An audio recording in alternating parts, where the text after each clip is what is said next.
Assalamualaikum. Pada kesempatan video kali ini saya akan membahas sejarah perjuangan merebut kemerdekaan Indonesia. Sejarah perjuangan merebut kemerdekaan Indonesia.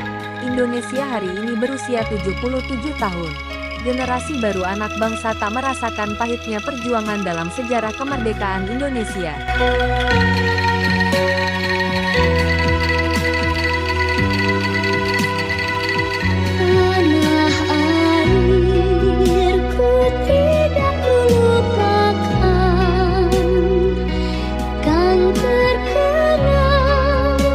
Mereka semua bisa menikmati jerih payah para pendahulu yang berjuang hingga Indonesia bisa seperti saat ini.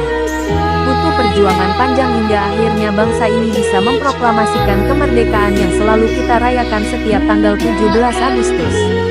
Bahkan, dalam sejarah kemerdekaan Indonesia, bangsa ini pernah merasakan sejarah kelam dijajah oleh bangsa asing.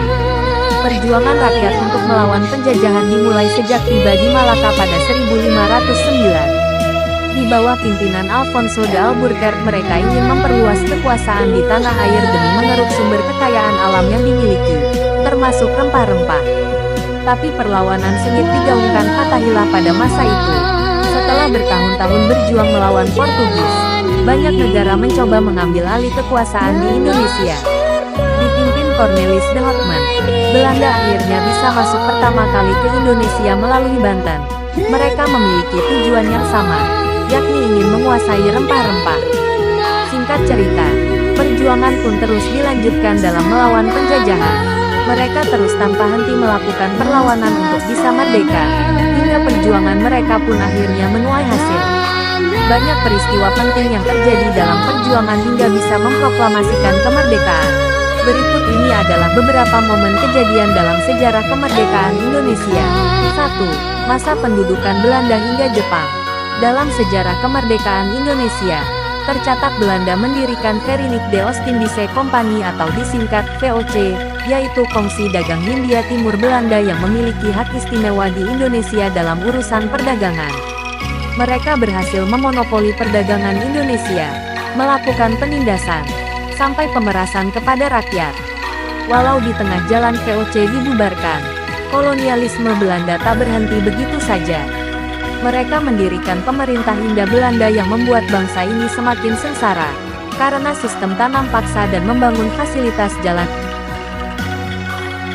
beberapa wilayah Pulau Jawa. Semakin hari tokoh-tokoh bangsa tak berhenti menyuarakan kemerdekaan. Mereka terus menggalang kekuatan untuk melawan dan berjuang hingga banyak yang gugur di medan perang.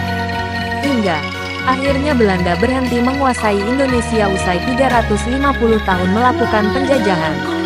Namun, pada 1942 Belanda menyerahkan Indonesia kepada Jepang tanpa syarat dalam perjanjian Kalijati.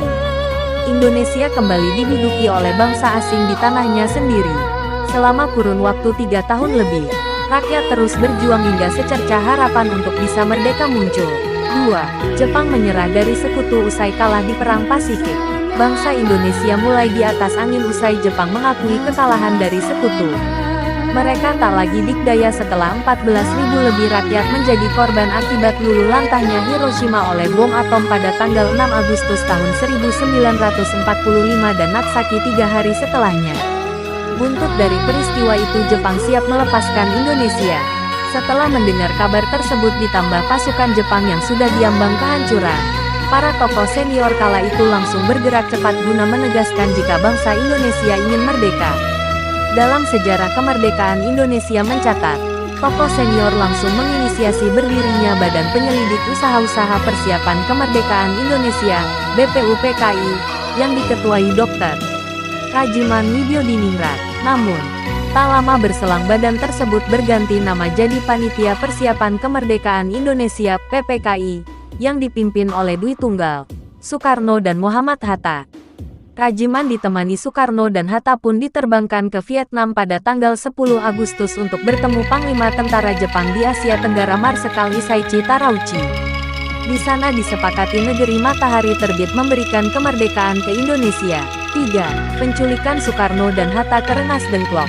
Pada waktu bersamaan saat ketiga tokoh penting berada di Vietnam, golongan muda seperti Sultan Syahrir dan pejuang lainnya bergerilya untuk menyuarakan Indonesia segera memproklamasikan kemerdekaannya.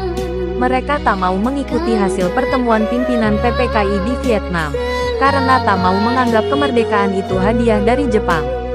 Sultan Syahrir dan rekan-rekannya seperti Wikana, Sukarni, Khairul Saleh, D.N. Aidit, sampai Subadio menemui Dwi Tunggal yang baru pulang dari Vietnam untuk mendesak mereka segera memproklamasikan kemerdekaan. Namun, Soekarno dan Hatta tak mau mengikutinya, karena mempercepat hal itu berisiko bisa menimbulkan pertumpahan darah. Terlebih mereka belum yakin Jepang sudah menyerah.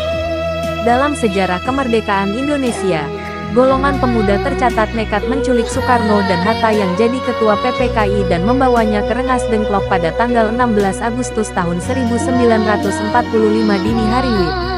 Di sana keduanya kembali didesak untuk memproklamasikan kemerdekaan lebih awal dari waktu yang sudah ditentukan pada tanggal 24 Agustus tahun 1945. Perdebatan pun akhirnya kembali muncul, karena Dwi Tunggal masih bersikukuh dengan waktu yang sudah ada. Diskusi tersebut sempat deadlock, sampai akhirnya setelah Ahmad Subarjo menyusul Soekarno dan Hatta ke Rengas Dengklok. Dalam sejarah kemerdekaan Indonesia itu, mereka bersepakat untuk mempercepat pembacaan proklamasi, dengan syarat, Subarjo bisa membawa Soekarno dan Hatta kembali ke Jakarta dan menyiapkan teknisnya. 4. Persiapan dan perumusan teks proklamasi. Rombongan pun langsung pergi ke kediaman Laksamana Maeda di Jakarta. Mereka membahas mengenai hal-hal yang sudah disepakati bersama dengan golongan muda.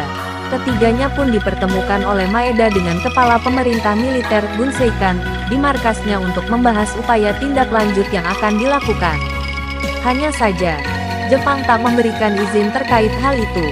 Jenderal Nishimura yang mewakili Gun Seikan menemui ketiga tokoh tersebut melarang Indonesia memproklamasikan kemerdekaan. Mereka diminta tetap menjalankan semuanya seperti rencana awal dan tak mau ada perubahan status quo sambil menunggu kedatangan sekutu. Melihat gelagat tidak baik, ketiganya pun akhirnya memutuskan menggelar sidang PPKI untuk segera mempercepat waktu membacakan proklamasi Indonesia. Mereka bersama anggota PPKI dan beberapa golongan muda pun kembali ke rumah Maeda untuk mempersiapkan hal tersebut, termasuk merumuskan teks proklamasi. Dalam sejarah kemerdekaan Indonesia, perumusan teks proklamasi dilakukan oleh Soekarno, Hatta, dan Subarjo secara bersama-sama, serta disaksikan beberapa golongan muda seperti Sukarni, Sudiro dan B.M. Dia. Hingga akhirnya konsep yang dibuat pun selesai, dan Sayuti Melik langsung mengetik naskah yang siap dibacakan pada tanggal 17 Agustus tahun 1945 itu. Pembacaan teks proklamasi untuk pertama kali dalam sejarah kemerdekaan Indonesia. Penyusunan teks proklamasi kemerdekaan Indonesia berlangsung pada tanggal 17 Agustus tahun 1945 hingga pukul 4 waktu Indonesia Barat. Mereka pun langsung bergegas menyiapkan hal-hal teknis jelang detik-detik pembacaan proklamasi kemerdekaan Indonesia. Tepat pada tanggal 17 Agustus tahun 1945 pukul 10 waktu Indonesia Barat, di halaman rumahnya sendiri di Jalan Pegangsaan Timur No. 56, Soekarno membacakan naskah proklamasi diikuti pidato singkatnya. Setelah itu, bendera merah putih yang sudah dijahit oleh Fatmawati pun dikibarkan oleh prajurit peta, Latif Hendra Diningrat, setelah sebelumnya Trimurti menolak mengibarkan. Walau upacara tersebut berjalan sederhana, para peserta yang hadir tetap mengikuti prosesnya dengan hikmat. Prosesi yang berjalan tanpa protokol tersebut tetap berjalan dengan sangat baik dan tak mengurangi nilai kebahagiaan rakyat Indonesia yang pertama kalinya merasakan merdeka. Para pewarta pun dengan sigap menyebarluaskan berita bahagia tersebut ke berbagai penjuru negeri melalui radio dan penyebaran dengan media massa. Walau mengalami kendala karena Jepang melarang untuk menyebarluaskannya, peristiwa dalam sejarah kemerdekaan Indonesia itu tetap bisa disampaikan kepada seluruh rakyat Indonesia.